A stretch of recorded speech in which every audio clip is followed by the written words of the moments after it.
Pêcheurs compétiteurs depuis une dizaine d'années, Loïc Rimasson et Thierry Théodin viennent s'entraîner à la pêche au cou sur l'étang de Loïc à Pontorson. Les truites arc-en-ciel de l'étang permettent aussi de tester le matériel.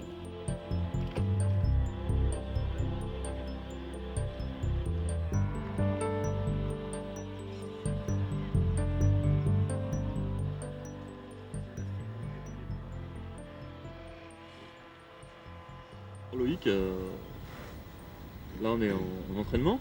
Oui, tout à fait, oui. Alors, matériel de compétition, ça a l'air relativement évolué. C'est évolué, oui, tout à fait. Ouais. Ça a beaucoup évolué. Ouais. On utilise actuellement du carbone. Hein. Ça a la faculté d'être un matériau très, très rigide, très solide, relativement léger aussi, parce qu'on pêche avec des cannes de grande longueur. Maintenant, on atteint des distances de 14,50 m en compétition, principalement. Donc c'est vrai que c'est un atout, quoi. On allie la légèreté, la solidité et la rigidité. Alors avant le carbone, le bambou? Il y avait le bambou, ouais, effectivement. Ouais. Il y a eu des cannes en bambou, donc on atteignait des longueurs de cannes de 5 mètres à peu près. Bon, il y a eu aussi l'avènement de la fibre de verre, donc là ça a révolutionné, il y a eu une grande révolution quoi, par rapport au bambou. Hein. Mais c'était télescopique ou emmanchement déjà? Il y avait télescopique et il y avait emmanchement. Il y a eu télescopique et il y a eu emmanchement. Hein. L'emmanchement, c'était une petite révolution dans la pêche. Tout à fait, dans la pêche, ouais. Surtout ça permettait d'utiliser des lignes beaucoup plus courtes. Avoir une longue bannière, on ne permet pas un contrôle de la ligne relativement correct. Quoi.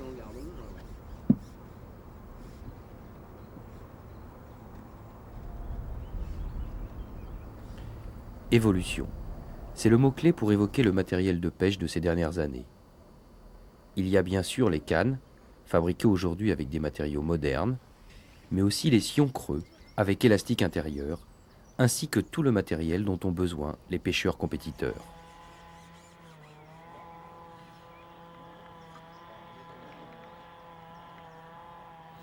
Alors on a gagné en légèreté avec les cannes, mais je crois qu'on a gagné aussi en confort avec les paniers sièges. Maintenant, comme on voit ce modèle de panier siège là, tout est installé dessus. Quoi. On a tout le matériel adéquat, on a tout à portée de main en fait. Quoi. On n'a pas besoin de bouger de place. En restant assis à sa place, on dispose de tout ce dont on a besoin. Quoi. Repose canne, on dispose aussi de plateaux qui sont adaptables, qu'on peut adapter dessus. Hein. Donc, des accessoires qui permettent de fixer la bourriche aussi sur le panier siège, directement au panier siège, un ponton intégré. Donc c'est vrai que ce qui amène quand même un confort de pêche relativement important et qui n'est pas négligeable, surtout en compétition où on doit quand même faire preuve de rapidité et de ne pas chercher son matériel. La compétition participe effectivement à l'évolution du matériel.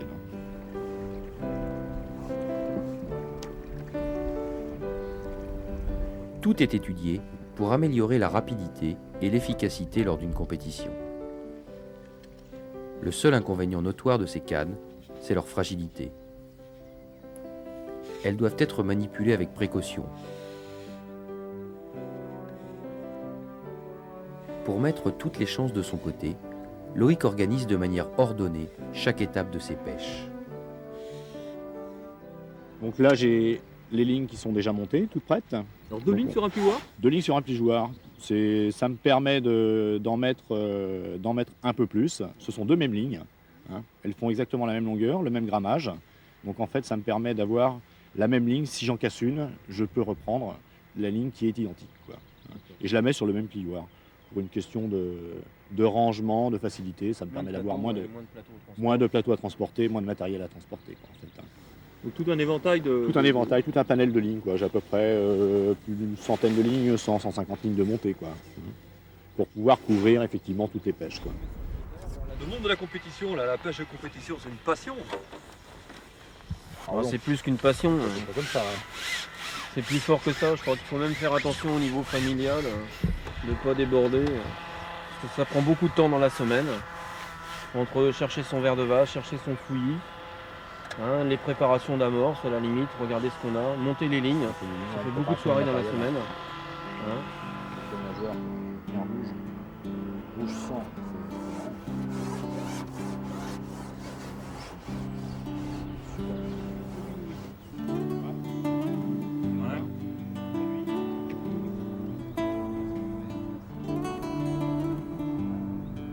Passionné au point d'y consacrer tout son temps libre, Loïc s'est lancé aussi, il y a maintenant 5 ans, dans la fabrication de ses propres flotteurs.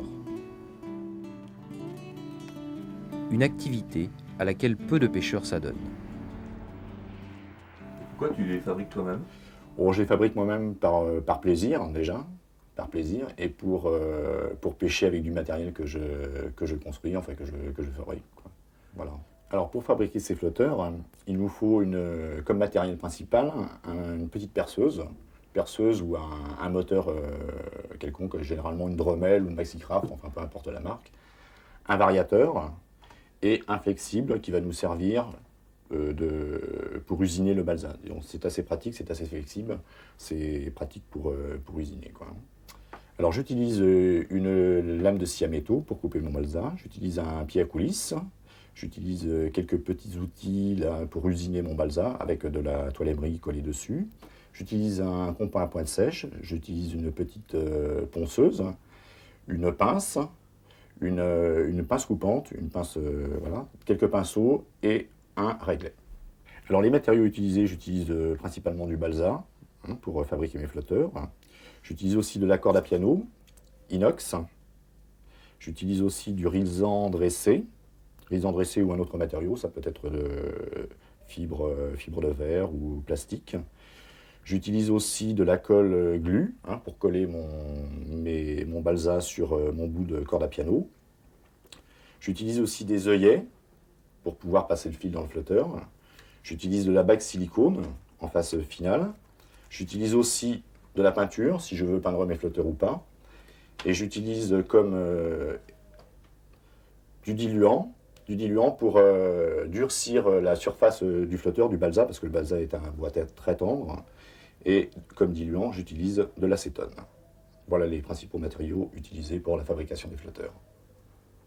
Je prends mon balsa, je prends un petit bout de corde à piano que j'ai déjà préalablement coupé. Cette corde à piano, je vais la rentrer dans ce balsa. Préalablement, j'ai percé un trou dans mon balsa, centré si possible. Donc je vais prendre ma glu. Je vais apposer un peu de glu sur cette corde à piano.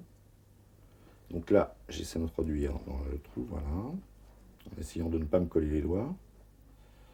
Donc on va attendre que ça sèche un petit peu.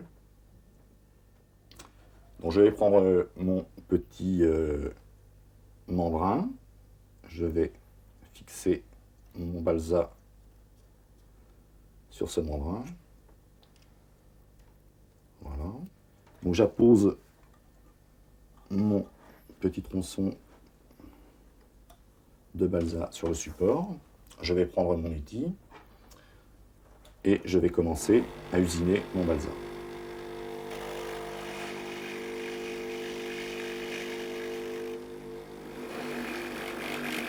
Le dégrossissement alors. Ça c'est le dégrossissement, oui, tout à fait. Là j'utilise un papier de verre qui est assez gros pour dégrossir. Disons que je vais lui donner une forme, la forme voulue. Comment tu choisis la forme que tu vas donner à ton flotteur? Enfin, pourquoi? Pourquoi? Je choisis la forme suivant la pêche que je vais pratiquer.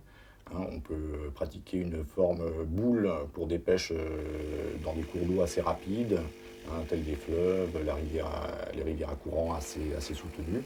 On a des formes poires pour des courants moyens ou des courants lents, voire en étant en plan d'eau aussi quand il y a du vent. Et on peut avoir des formes allongées aussi pour les plans d'eau quand l'état de surface de l'eau est très, très, très calme et tout. Ça me permet d'avoir une sensibilité beaucoup plus accrue, quoi. Voilà. Et donc ça te permet aussi de personnaliser certaines formes? Tout à fait, ça me permet de personnaliser certaines formes, quoi.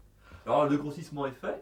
Le dégrossissement est fait, là. Donc là, je vais passer une étape qui est assez importante, c'est-à-dire que je vais prendre les caractéristiques du flotteur proprement dit, quoi, du corps du Balzac. Moi, je note ça sur un cahier que j'ai sous la main, toujours, où là, où j'ai noté mon diamètre de Balzac que j'utilise, c'est-à-dire que le diamètre du flotteur, j'ai la longueur du Balzac, j'ai aussi le diamètre de l'antenne, le diamètre de la quille, la longueur de l'antenne, la longueur de la quille, et généralement, ça, la portée vient après les essais que je fais sur l'eau, quoi. Donc, je note ma portée de flotteur. Donc tu sais, avec la longueur, le diamètre et la forme du flotteur, Tout à fait, oui. quel grammage il aura? Quel grammage il aura, quoi. Bon, approximatif, bien évidemment, comme c'est du travail manuel et que c'est à vue. Donc, mais en général, ouais, on approche à quelques centièmes de gramme près la portée du flotteur. Et donc là, sur quel modèle tu penses être parti? Là, je suis parti sur un modèle qui va faire 2 grammes, à peu près. 2 grammes de portée. Donc là, je vais utiliser mon compas à pointe sèche et mon pied à coulisse pour prendre les mesures et contrôler les mesures de mon diamètre de balsa et de ma longueur. Donc avec le compas à pointe sèche, donc là pour un flotteur de 2 grammes, ça fait 28,65. Donc là, je vais régler mon pied à coulisse pour un diamètre de 14. Donc là, ça passe juste. Donc le diamètre est bon. Ça passe sans trop forcer, en contact et la longueur est bonne.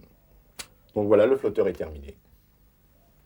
Enfin, l'usinage est terminé. L'étape prochaine va être d'y coller une quille et de coller une antenne sur ce flotteur. D'y mettre aussi l'œillet pour passer et voir le pain si besoin est, et de mettre le fondur isolant pour étanchéifier ce balsa, parce qu'on ne peut pas bien évidemment l'utiliser tel quel. Le petit bout de corde à piano s'enlève assez facilement, hein, en utilisant la pince, avec une pince, hein, en le serrant un peu, un petit tour, et voilà, c'est décollé. Donc là, je rentre à peu près un petit centimètre de quille dans le corps du flotteur. Donc là, je vois qu'il y a un peu de jeu. Quand il y a un peu de jeu comme ça, j'utilise justement cette poudre que j'ai usinée pour grossir le diamètre de ma quille. Donc là, j'en ai récupéré dans une petite boîte. Je vais apposer de la colle sur ma quille de flotteur. Donc sinon, la quille flotterait un peu dans le flotteur. C'est ça, la quille flotterait dans le flotteur. Et c'est pour permettre aussi de centrer au plus juste la quille par rapport au flotteur. Hein, parce qu'on voit que c'est un petit peu de jeu. Donc au niveau du centrage, hein, pour l'équilibrage, c'est important quand même pour un flotteur d'avoir quelque chose de très bien équilibré, que ce soit bien dans l'axe de l'antenne et de la quille, quoi.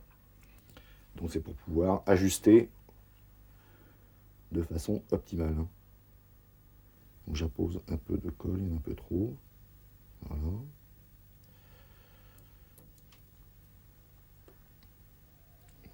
J'enlève l'excédent de colle, les petites gouttes. Et je trempe dans cette poudre. Je roule entre les doigts. Et j'ajuste sur mon flotteur. Je vais coller aussi mon antenne sur le flotteur. Quelques gouttes suffisent.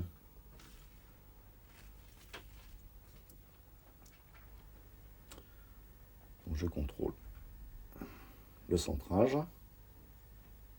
Voilà. Donc voilà le flotteur presque terminé. Donc là, je vais prendre mon œillet.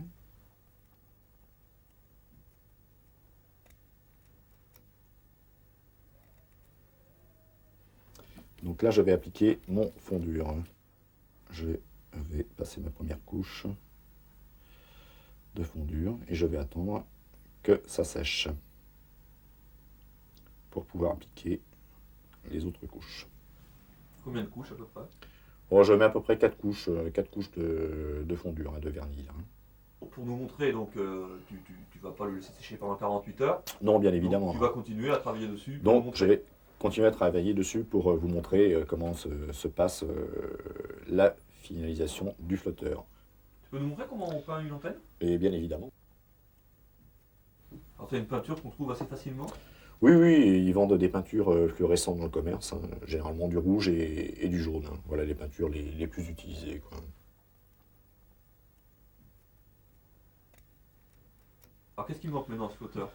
Donc ce qui manque à ce flotteur, maintenant, il lui manque les bagues qu'on va poser sur la quille pour pouvoir le fixer sur sa ligne. Donc là, j'ai préalablement coupé mes petits bouts de gaine que je vais disposer sur la quille de mon flotteur.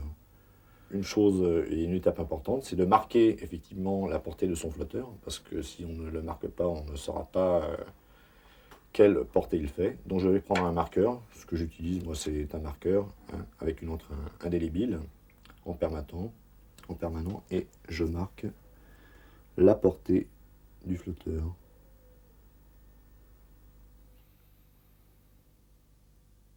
Et à la préparation, justement, il faut tenir compte de tous ces petits détails pour avoir du succès, justement, en compétition.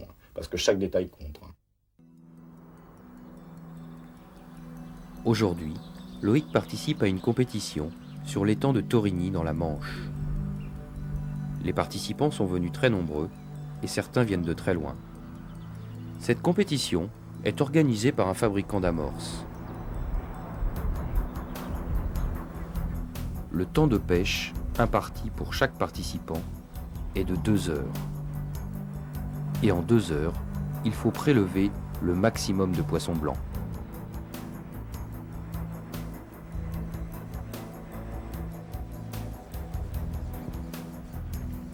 C'est un excellent moyen pour Loïc de tester l'ensemble de son matériel, mais aussi d'avoir un œil critique sur lui-même, sur sa pêche et sur sa façon d'évoluer par rapport aux autres concurrents.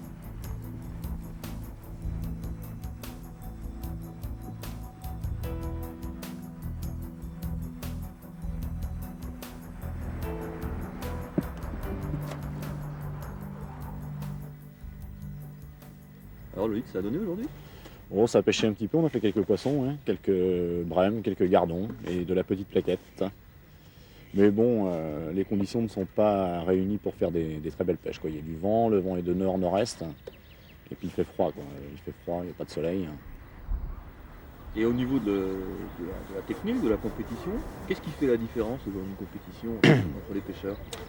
Entre les pêcheurs, bon, il y a déjà la place, bien évidemment, le choix de l'amorce, hein, la distribution de l'amorce, le choix de la ligne aussi qui est très important. Hein.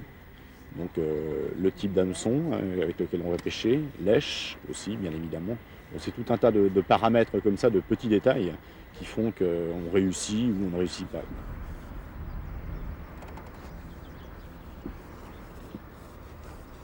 Beaucoup d'organisation et de tactique, des bons choix de pêche, mais aussi, comme dans tout concours, une part de chance indéniable. Tu dis que le choix de la place est prépondérant pour... C'est tiré au sort, hein, les places sont tirées au sort, hein, donc on ne choisit pas où on va se mettre. Hein. Mais quelquefois, oui, effectivement, il y a des secteurs où ça mord beaucoup plus que d'autres. Hein. Tout dépend de la saison. Et la profondeur La profondeur, oui, tout est bien évidemment. Hein.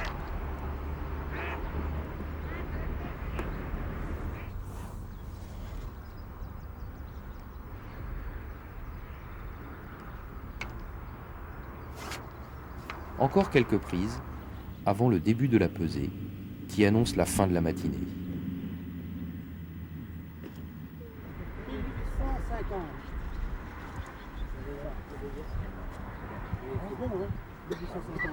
Les juges passent alors de candidat en candidat et c'est au tour de Loïc.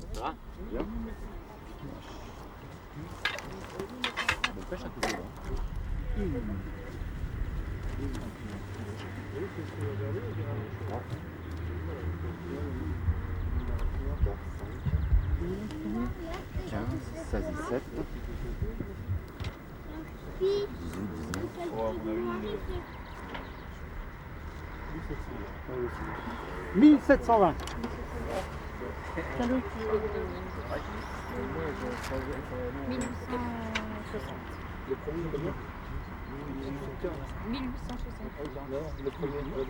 Un kilo 720 est un résultat tout à fait satisfaisant.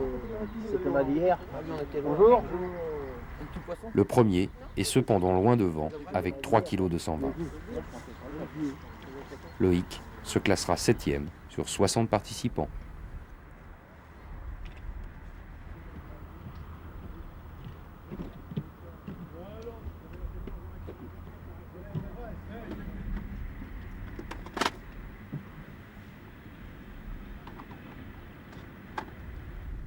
Loïc, ainsi que tous les participants, démonte et range son matériel.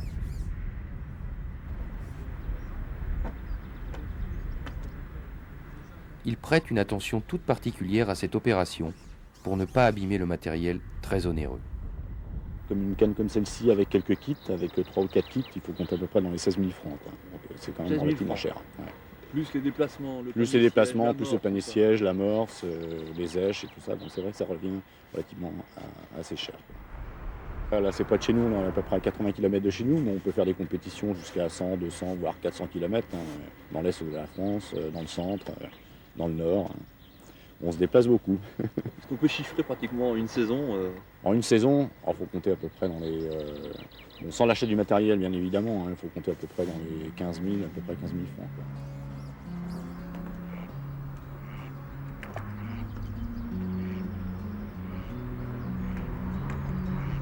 D'entraînement en compétition, Loïc s'améliore en permanence. Le résultat, de toute manière, n'est pas une fin en soi. Ah oui, c'est la passion.